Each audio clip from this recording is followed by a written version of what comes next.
Jagat pertelevisian nasional kembali diguncang polemik setelah Trans 7 menjadi sasaran kritik tajam netizen yang budiman.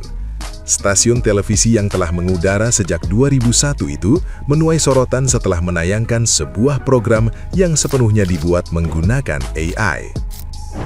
Alih-alih mendapat apresiasi, program ini justru memicu kekecewaan publik yang menilai langkah tersebut tidak sensitif terhadap kondisi industri kreatif lokal. Gelombang kritik mengalir deras melalui media sosial hingga kolom komentar channel resmi Trans 7. Banyak netizen yang berbakti menilai penggunaan AI secara penuh mengesampingkan peran aktor, penulis, dan pekerja seni Indonesia yang selama ini berjuang di industri hiburan. Beberapa netizen yang budiman menyebut tayangan itu tidak memiliki nilai kebanggaan dan dianggap mengabaikan dunia perfilman nasional. Kritik paling keras bahkan menyebut program tersebut tidak memberi ruang pada talenta lokal yang melimpah.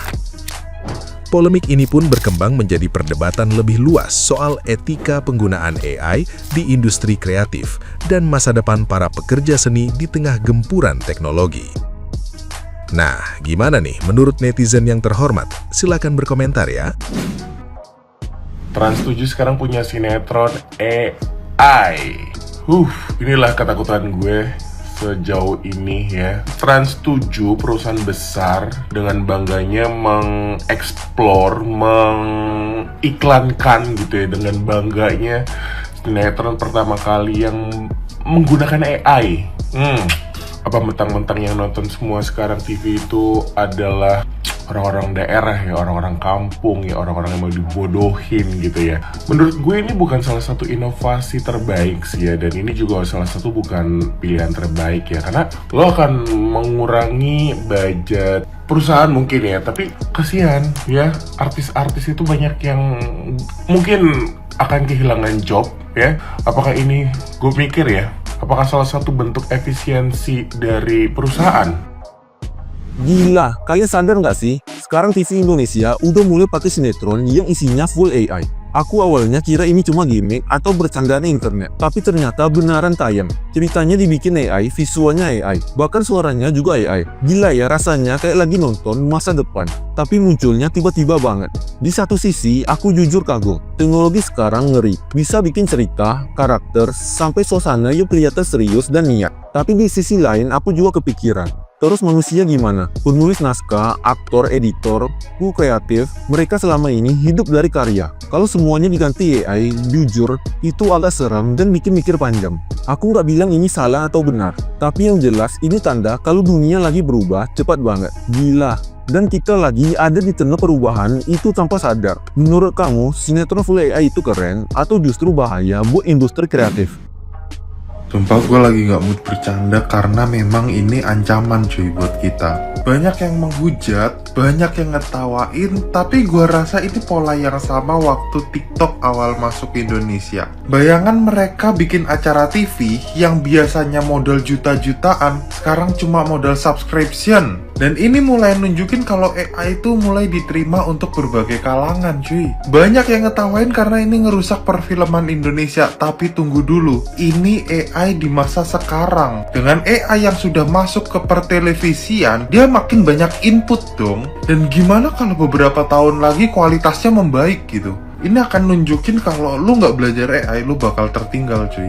Mungkin kalau dibilang secara kualitas, mungkin AI masih kalah dengan handmade ya kan. Tapi dia bisa menang quantity cuy. Dan banyaknya quantity itu bisa bikin AI makin banyak input dan akhirnya menyentuh singularity. Dan menurut gua, lu daripada menghujat, lu mending belajar AI juga sih.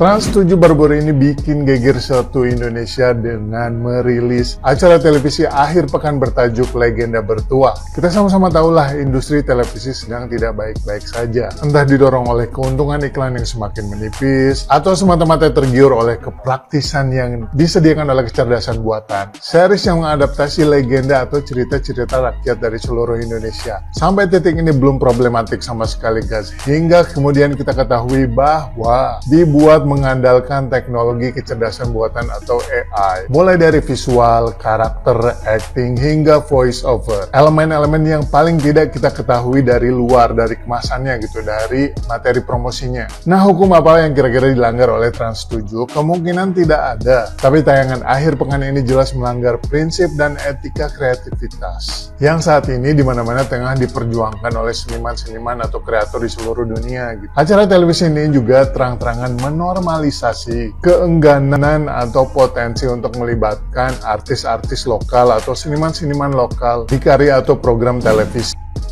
Ini mah bukan inovasi ya, tapi ini mah males. Ya, Trans7 baru aja launching dengan bangga Legenda Batuah, series cerita rakyat Indonesia kayak Malin Kundang, Sangkuriang, tapi semuanya full AI. Naskah, narasi, sampai ke visual. Dan ini bukan satu-satunya. Keluarga Somad juga bakalan ada versi AI-nya. Jadi ini mungkin bakalan jadi tren ke depannya. Gua sih bukan anti AI-nya ya, tapi kalau lu tonton hasilnya, you can judge lah. It's soulless. Nggak ada rasa, nggak ada kreativitas, khas banget AI. Dari narasi, voice, sampai kamera angle. Simply langganan Gemini Ultra, generate pakai VO3, udah jadi satu program TV. Sebenarnya kita bisa belajar dari Hollywood. Mereka pakai AI buat bantu VFX, editing. AI jadi tools, bukan jadi pengganti total, tapi enhance dari yang udah ada, jadi lebih baik. Anak-anak Indonesia deserve something better lah, bukan tontonan brain root yang cuman hasil copy-paste prompt ke AI generator.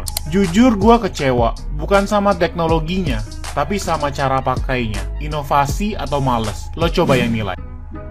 Ketakutan terbesar gue udah jadi kenyataan. Mereka udah bikin sinetron full pakai AI. Trans7, the multi-millionaire company, menyiarkan program televisi AI realistik pertama di Indonesia. Mereka ngasih judul itu seolah itu hal yang harus dibanggain.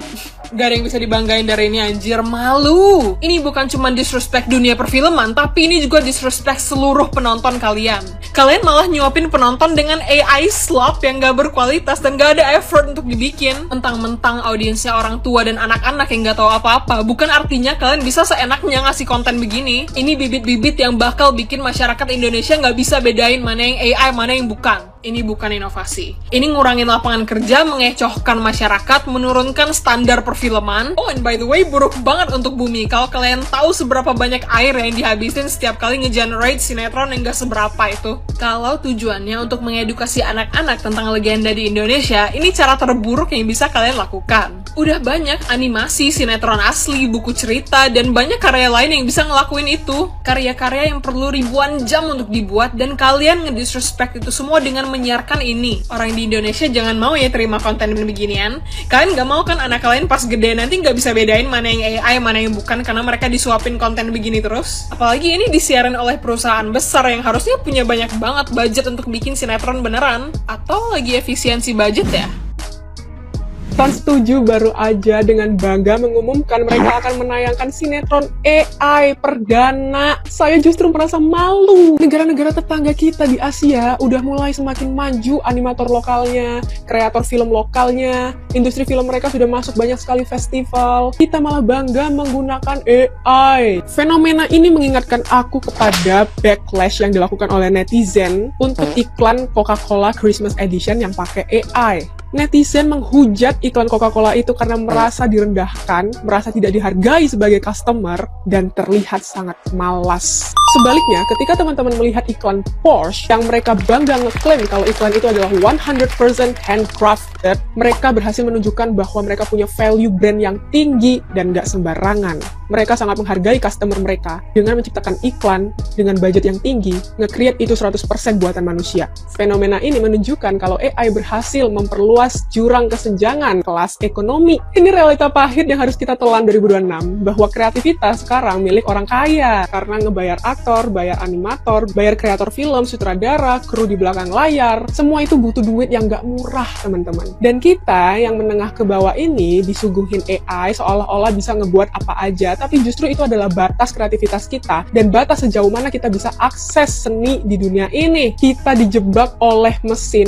biar kita bergantung pada mesin untuk menciptakan sesuatu, sementara mereka yang di atas sana dengan bebas mereka bisa akses seluruh imajinasi liar mereka untuk menjadi sebuah karya yang mahal. Dan di Indonesia, kesenjangan ini dibungkus dengan nama inovasi. Kita rindu konten-konten yang dibuat oleh manusia dengan rasa, dengan hati, dengan pikiran, dengan keringat, dengan tangan sendiri, Pak. Jangan disuguhin konten AI. Kalau gitu ngapain nonton di Trans 7? Mending saya ChatGPT generate sendiri sinetron saya sendiri. Gimana guys? Yang kuliahnya ilmu komunikasi, broadcasting, jurnalistik, DKV, selamat. Kita makin susah cari kerja, dikalahin sama AI.